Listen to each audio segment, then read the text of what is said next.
अस्सलाम वालेकुम जी, कैसे हैं आप सब? ठीक ठाक हैं? तो सबसे पहले तो मेरे चैनल को सब्सक्राइब कर दें। आप लोग सब्सक्राइब नहीं करते हैं। व्यूज़ अक्सर सब्सक्राइबर से ज़्यादा हो जाते हैं।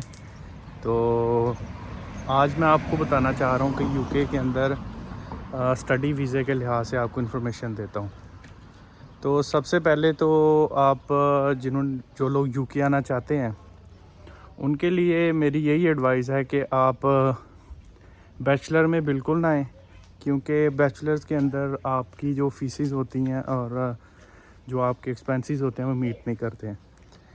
उसकी मेन रीज़न ये है कि आपकी ऑलमोस्ट फ़ीस जो होती है 14,000 पाउंड आपकी फ़ीस होती है बैचलर्स के अंदर साल की। और मुझे लॉजिक बताएं कि 3 साल में आपने रेगुलर 14,000 देना है। लाइक अगर आप पाकिस्तान की बात करें तो ये ओवर 1 करोड़ चला जाता है, ठीक है। तो इतना पैसा 3 साल में यहाँ पे कमा के यहाँ पे बना के, पहली बात तो बनता बड़ा मुश्किल है, क्योंकि आपने 5 दिन क्लासेस भी लेनी होती हैं और बनता बहुत मुश्किल है। तो जिन लोगों का बन गया प्रीवियस ईयर्स में कोविड के दिनों में, वो लोग तो कहेंगे कि भैया आ जाए, कोई मसला नहीं है, क्योंकि अब आपको 5 दिन ऑलमोस्ट जो है वो क्लासेस लेनी पड़ती हैं। तो क्लासेस के साथ साथ आप जो है अपने पैसे पूरे नहीं कर सकते हैं। इसके अलावा रही बात मास्टर्स वालों की, तो मास्टर्स वालों के लिए तो बड़ी अच्छी अपॉर्चुनिटीज़ हैं, क्योंकि आप आधी से ज़्यादा फ़ीस वहाँ पे पे करके आते हैं। तो यहाँ पे फिर आपके पास ऑलमोस्ट 1 ईयर होता है जिसमें आप अपनी फ़ीसेस ऑलमोस्ट निकाल लेते हैं।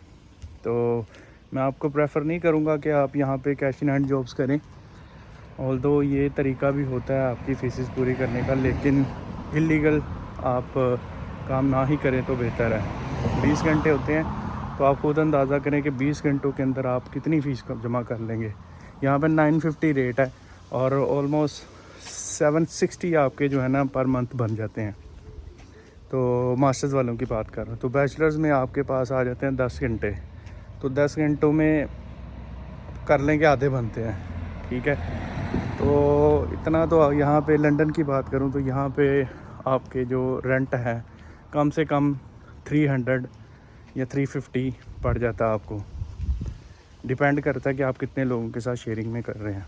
और दूसरी बात, अगर आप बात करें मास्टर्स की, तो मास्टर्स में आपको अच्छी फ़ीसेस वाली यूनिवर्सिटीज़ मिल जाती हैं, कम फ़ीसेस वाली। अच्छी मीन्स कम फ़ीसेस वाली। तो अगर आप मास्टर्स की देखें तो कुछ यूनिवर्सिटीज़ ऐसी हैं जिनके अंदर आपको मिल जाती है ऑलमोस्ट 10,000 पर ईयर, ठीक है। तो इतनी फ़ीस आई थिंक बंदा पूरी कर लेता है साल के अंदर। जब आपकी हॉलीडेज़ हों तो उधर अपना यूनिवर्सिटी से बोलें कि मुझे लेटर बना के दे, तो आपको वो लेटर बना के देगी। तो आप उन दिनों में आप फुल टाइम काम कर सकते हैं, क्योंकि उस टाइम आप लीगल होते हैं। और जो यहाँ पे आने का सिनेरियो है वो मैं आपको बताता चलूँ। सबसे पहले आपको अपने सारे लीगल डॉक्यूमेंट्स चाहिए होते हैं एजुकेशनल, ठीक है। उसके अलावा आपके पास आइल्स होना चाहिए। आइल्स के बाद आपके पास होने चाहिए रिकमेंडेशन लेटर्स, जो कि आपको अपनी यूनिवर्सिटी से मिलते हैं। और सीवी होनी चाहिए। अगर आपके पास एक्सपीरियंस है तो एक्सपीरियंस लेटर होना चाहिए, ठीक है। तो कुल मिला के आपका जो है ये डॉक्यूमेंट्स चाहिए होते हैं। 3 से 4 मंथ्स ऑलमोस्ट लग जाते हैं। तो अपना प्रोसीजर जो है वो टाइम से स्टार्ट करें, ताकि आपको डिले ना करना पड़े, आपकी इनटेक मिस ना हो। रही बात कंसल्टेंट्स की, तो कंसल्टेंट आपको हेल्प आउट करते हैं। सारी चीज़ें जो हैं उनके हाथ में नहीं होती हैं, क्योंकि जो कंसल्टेंट होता है वो डिपेंड करता होता है यूनिवर्सिटी पे। बड़े बड़े लोग झूठ बोलते हैं कि मैं आपको 5 दिन में ऑफ़र निकलवा दूंगा, 2 दिन में निकलवा दूंगा। तो भाई मुझे सीधी सी बात बताएं कि जो ऑफ़र है जो यूनिवर्सिटी ने इशू करनी है, ठीक है, तो कंसल्टेंट की इतनी औकात नहीं होती। सीधी सी बात है कि आपको यूके के अंदर आपकी वो ऑफ़र जो है ना प्रायोरिटाइज़ करके आपको निकाल दे। तो ऐसे झूठों से बचें। और आपको अगर सजेशन चाहिए हो कि कंसल्टेंट कौन सा हो, तो मैं आपको वो बता सकता हूँ। आप मुझे इंस्टा पे मैसेज करें, मैं आपको इंस्टा की आईडी नीचे दे दूँगा। आप मुझे मैसेज करें, मैं आपको जो भी इंफॉर्मेशन आपको चाहिए होगी वो सारी गाइड कर दूंगा।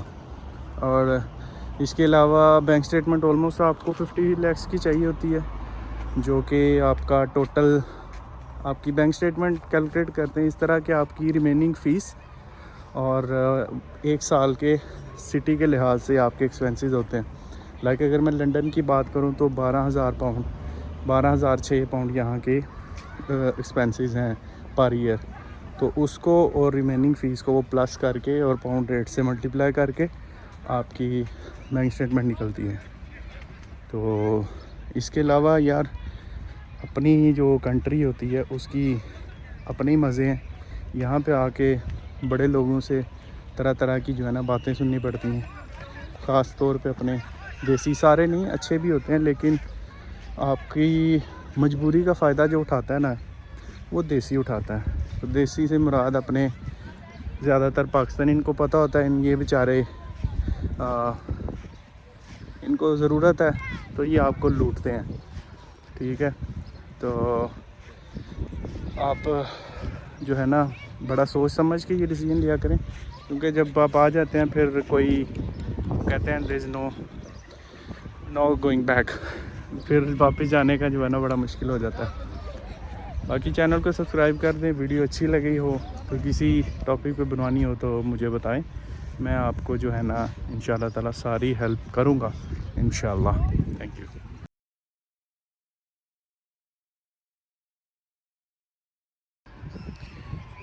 ये देखें जी, यहाँ पे पार्क में मैं आया था तो क्योंकि जिस दिन धूप निकलती है तो माशाल्लाह से हमारे जो गोरा लोग हैं वो यहाँ पे बैठे होते हैं, ठीक है।